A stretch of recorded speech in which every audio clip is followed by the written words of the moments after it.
Yesterday, I celebrated my 39th anniversary of ordination, and the other day I was sitting in my office thinking great thoughts, and I looked at this picture that was hanging on the wall, and it's a picture of the very first wedding I presided as a priest back in the summer of 1981. Doug and Candy Felder from St. James Parish in Arlington Heights. And as I was looking at that picture, I was thinking of one of the great blessings over the years for me as a priest has been to have the privilege of presiding at a wedding. You know, at that very first wedding, I don't know who was more nervous, me or the bride. And every time at a wedding, when I see a father walking his daughter down the aisle, it gets me every time, after all these years. Just the power of the sacrament of marriage. And over the years, I've been blessed to baptize the children of many of the couples that I've married. And now I am marrying those children whose parents I married.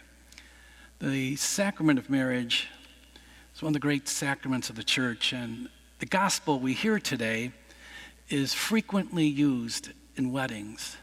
Remain in my love. As the Father loves me, so I love you.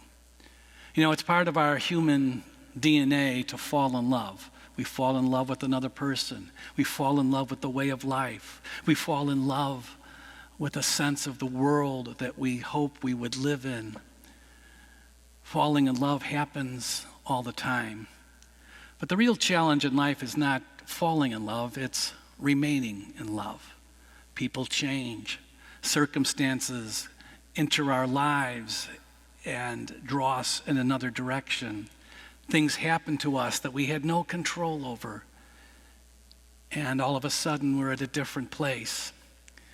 You know, this period of time that we've been all going through now, approaching 8 weeks of stay-at-home directives, might put in perspective how powerful the reality of love is in our lives. Spending time, 24/7 in ways that we don't normally spend with our family members can remind us how important, how significant these people are in our journey. Sometimes that love gets tested by everyone's need for space, or people having a bad day or a good day can impact everyone else. But through it all, the Lord encourages us to seize the power of love in our lives. That if we remain in his love, we will never lack for anything.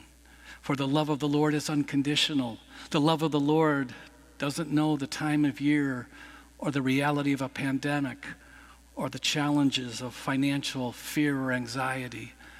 The love of God transcends all of that.